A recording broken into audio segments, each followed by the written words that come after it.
صاحبہ یہ جو آپ تو کرمنالوجی ڈپارٹمنٹ دیکھتی ہیں، ابھی جو ہماری بیرسٹر صاحبہ کہہ رہی ہیں، آپ کیا سمجھتی ہیں کہ یہ جو سوری ٹو سے جو آپ کا ریسرچ کرتے ہیں، یہ دیکھتے ہیں، یہ صرف میڈیا کی وجہ سے زندہ ہے، سوشل میڈیا کی وجہ سے زندہ ہے، لیکن کتنے کیسز، میرے خیال میں شاید 2%، 4%، کتنوں کو سزائیں ہوتی ہوں گی ڈاکٹر صاحبہ؟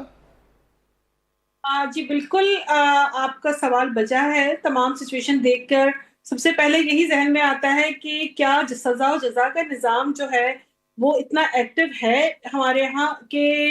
اس طرح کے کیسز کی روک تھام ہو سکے۔ تو بدقسمتی سے ہمیں کہنا پڑتا ہے کہ سزا و جزا کا نظام اتنا ایکٹیو ہمارے پاس نظر نہیں آتا۔ بیرسٹر صاحبہ کی بات بھی کسی حد تک جو ہے وہ قابل قبول اس لیے میں کہوں گی کہ پاکستان کا جو کرمنل جسٹس سسٹم ہے اس کا ایک پورا ایک فریم ہے اور اس کے مطابق وہ لوگ چلتے ہیں۔ اب یہ ایک الگ، اس سے قطع نظر ایک لمبی ڈیبیٹ ہے کہ یہ کہاں سے آیا، کیسے جو ہے وہ یہاں پر جو ہے وہ ابھی تک اپلیکیبل ہے اور اپلائی کیا جا رہا ہے۔ ہم جو ہیں وہ اس وقت اگر یہ دیکھیں کہ زیادہ تر صرف اس پنکی ڈان کے کیس میں نہیں بلکہ ہر کیس میں آپ دیکھتے ہیں کہ جو کلپریٹ ہے وہاں پر اس کے خاص قسم کی سہولت یا سہولت کاری موجود ہے، سسٹم میں اتنے سکم موجود ہے کہ کہیں نہ کہیں سے وہ اس کا فائدہ اٹھا لیتا ہے، اور یہی چیز جو ہے وہ